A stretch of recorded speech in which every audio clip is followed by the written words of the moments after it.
Hello friends, welcome back to my channel Madhupur Dil Se. I am your health care friend and my name is Rachna Datta. आज मैं बहुत important और serious topic आप लोगों के सामने लेके आई हूँ।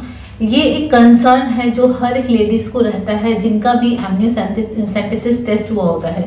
देखिए, जब हमारा कई सारे रीजंस होते हैं, जब आपको डॉक्टर बताते हैं, सजेस्ट करते हैं कि आपको एमनियोसेंटेसिस करवाना है या करवा सकते हैं या NIPT टेस्ट करवा सकते हैं, तो दोनों में से कोई भी आप विकल्प चुनते हैं, या तो एमनियोसेंटेसिस चुनते हैं या NIPT चुनते हैं। दोनों में से जब आप चुनते हैं और जब आपका जो टेस्ट है वो नेगेटिव आ जाता है, यानी कि आपको डॉक्टर ये अश्योरिटी दिलाते हैं कि आपका बेबी अगर आपकी जो रिपोर्ट्स है वो नेगेटिव आ रही हैं, तो यानी कि आपका बेबी आप पूरी तरह से स्वस्थ हैं। तो ये कितना % सच है, तो आज हम इसी टॉपिक पर बात करने वाले हैं। तो चलिए वीडियो शुरू करते हैं।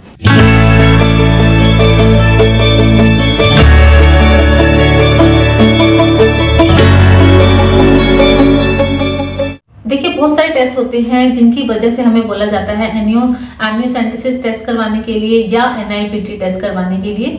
मैंने भी जो एमनियोसेंटेसिस टेस्ट है ये करवाया हुआ है, तो मेरा अपना एक्सपीरियंस है। आई एम श्योर आप लोगों का अपना एक्सपीरियंस होगा और आपके अपने रीजंस होंगे इस टेस्ट को करवाने के लिए। लेकिन कहीं ना कहीं जब ये हम टेस्ट पर आ जाते हैं, जब हम एमनियोसेंटेसिस टेस्ट करवाते हैं, तो आई एम श्योर हम सब एक ही पेज पर होंगे और एक ही पेज पर थे। अगर आप ये वीडियो देख रहे हैं, यानी कि आपका जो टेस्ट है आपको बोला गया है या आपने करवा लिया है और आपकी रिपोर्ट भी नेगेटिव आ गई है, और कुछ लोग जो हैं बहुत ज़्यादा डाउट में है कि आगे जाकर कोई इम्पैक्ट हो सकता है कि जो उनकी जो वैल्यूज़ थी वो हाई आई थी, जो कुछ ऐसे रीजंस थे जिनके वजह से उनको बोला गया था।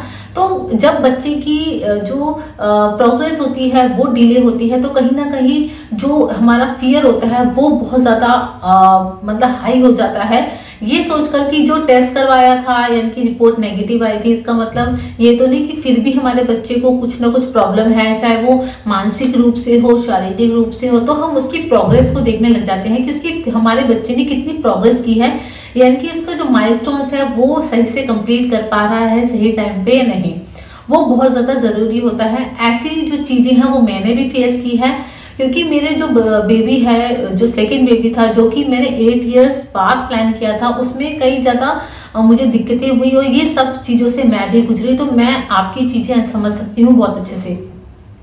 तो इसी रीज़न से मैं ये वीडियो बना रही हूँ, ताकि अगर आपको भी कोई डाउट है, ये सब चीज़ें जो सोच रहे हैं, अगर आप भी मेरे साथ रिलेट कर पा रहे हैं तो आप इसको समझ पाएंगे, और मैं भी आपको समझते हुए ये आपके लिए वीडियो लेके आई हूँ।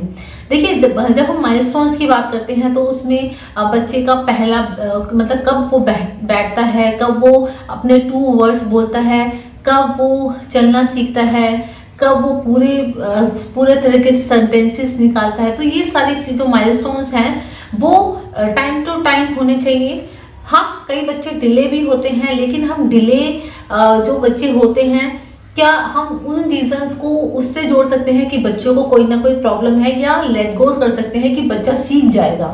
तो मैं अपना एक्सपीरियंस आपसे इस चीज़ में शेयर कर रही हूँ। देखिए, मैं प्रेग्नेंट थी, तो उसमें कई जो चीज़ें हैं, प्रॉब्लम जो रिपोर्ट्स हैं उसमें हाई आई थी, जिसकी वजह से मेरा जो क्वाड स्क्रीन टेस्ट है वो भी हाई आया था। जैसे कि आप वीडियोस में देख सकते हैं, मैंने अपना एक्सपीरियंस आपसे शेयर किया हुआ है हर एक चीज़ का, और प्लस जितने भी टेस्ट होते हैं उनके सारे जो लिंक्स हैं मैं डिस्क्रिप्शन बॉक्स में डालूंगी, तो आप देखिएगा। NIPT पे, एमनियोसेंटेसिस पे, इन सब पे मैं वीडियो बना चुकी हूँ और अपना एक्सपीरियंस आपसे शेयर कर चुकी हूँ। देखिए, जब मेरा ये टेस्ट हुआ था, तो मेरा जो डबल मार्कर टेस्ट है उसमें मोम्स की वैल्यू हाई आई थी, क्वाड स्क्रीन जो टेस्ट है वो हाई आया था। उसके बाद जो मेरे डॉक्टर ने मुझे एमनियोसेंटेसिस सजेस्ट किया था या NIPT, तो मैंने जो है एमनियोसेंटेसिस जो टेस्ट है इस पर गई थी, ताकि 100% अश्योरिटी देता है कि आपको कुछ 100% पता लग सकता है कि आपका बेबी कितना स्वस्थ है।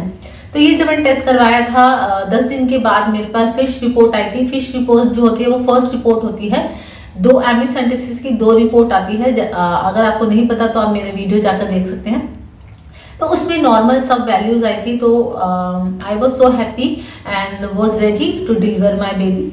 जब 9 मंथ हुआ उसके बाद मैंने अपना जो है मेरा C-सेक्शन हुआ था, उसके बाद मेरा जो बेबी मेरे हाथ में आया, आई वॉज सो हैप्पी कि मैं फाइनली अपने बेबी को जो मैंने डिलीवर कर लिया है और मेरा बेबी हेल्दी है। क्योंकि मेरी जो मुझे उस पर विश्वास था कि मेरी रिपोर्ट अच्छी आई है, नेगेटिव आई है। उसके बाद जब बच्चा मेरा 6 महीने का हुआ तो उसने 8 महीने में बैठना शुरू किया, तो I was pretty much happy. उसके बाद जब 1 ईयर का हुआ तो वो अभी जो वर्ड्स होते थे, जैसे कि 1 ईयर का बेबी को 1 और 2 जो लेटर्स, मतलब 1 और 2 जो होते हैं वर्ड्स होते हैं, वो बोलने आने चाहिए। जैसे पापा हो गया, मम्मा हो गया, दादी हो गया, चाचा हो गया, चाची हो गया, तो इस तरीके के वर्ड्स जो है वो कुछ भी हो सकते हैं, वो बोलने आने चाहिए। तो मेरे बेबी को वो बोलता था मम्मा, वो बोलता था पापा।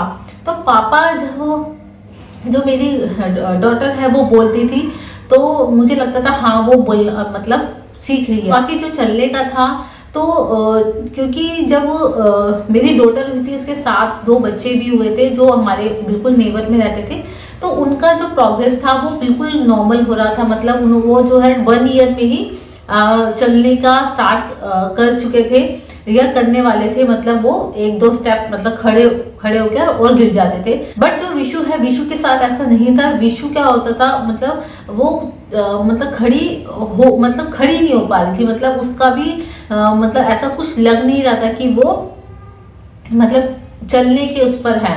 तो थोड़ा थोड़ा धीरे धीरे कर जब उसका पूरा 1 ईयर गुजर गया और 13 मंथ गुजर गया, 14th गुजर गया, 15th जब 15th आया तो आई वॉज इन टेंशन कि क्या होगा, ये चल तो पानी नहीं है। सब लोग कुछ लोगों ने तो उसके पैर देखे जब मैंने इसको जबरदस्ती मतलब ऐसे करके चलाती थी, ट्राई करती थी टू मेक हर वॉक, तो उसने इसके पैर थोड़े टेढ़े हैं।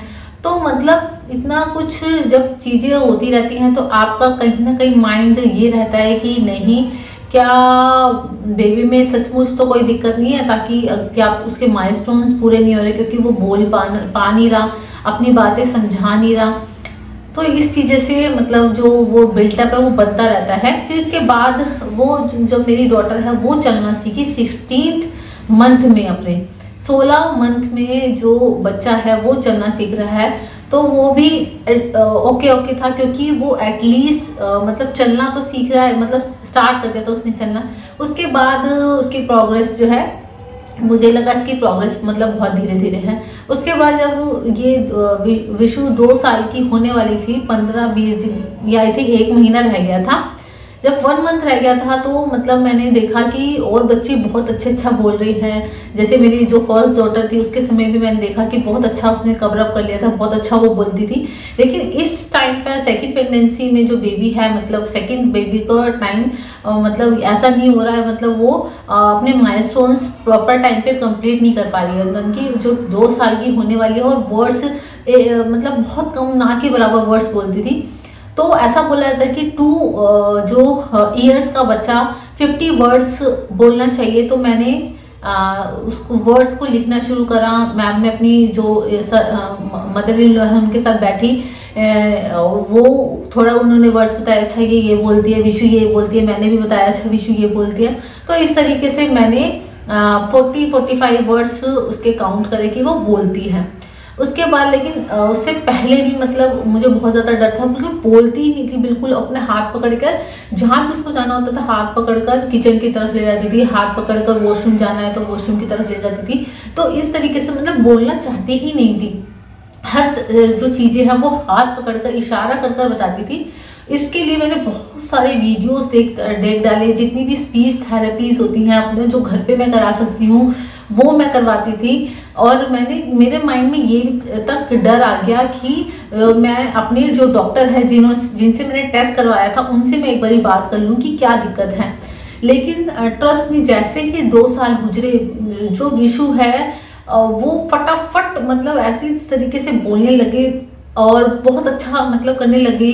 वर्ड्स जो हैं 2 वर्ड्स, क्योंकि 2 साल का बच्चा जैसे ही मतलब 2 इयर्स का होता है, आफ्टर 2 इयर्स मतलब अपने मतलब हो गया 25-26 महीने में मतलब बच्चा अच्छे कमांड कर लेता है अपने स्पीकिंग पे और 2 मतलब वर्ड्स के सेंटेंसेस बना लेता है।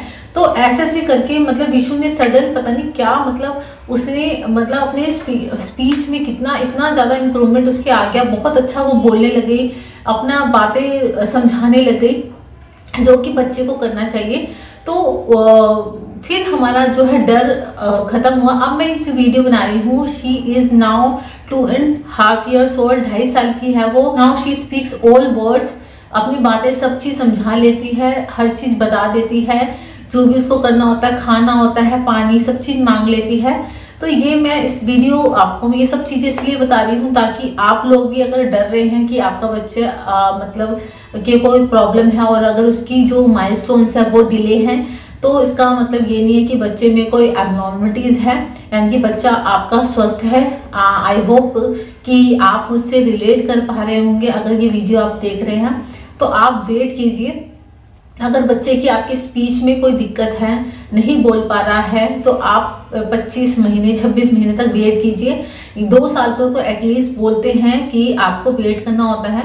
अगर बच्चे के 2 साल तक 50 वर्ड्स बोल पा रहा है, आप लिख के देखिए कि आपका बच्चा कौन कौन से वर्ड बोल पा रहा है। अगर वो बोल पा रहा है यानी कि आपका बच्चा एकदम एब्सोल्युटली फाइन है। आपके बच्चा अगर इंडिकेशन ले पा रहा है कि अगर आप उसको बोल रहे हैं बैठो, अगर बोल नहीं पा रहा लेकिन वो बैठ रहा है, आप बोल रहे हैं आना, आओ, वो आ रहा है, पानी पी लो, पानी पी रहा है, वॉशरूम जाना है, अगर वो नोट करता है, तो यानी कि आपका बच्चा डायरेक्शन समझ रहा है।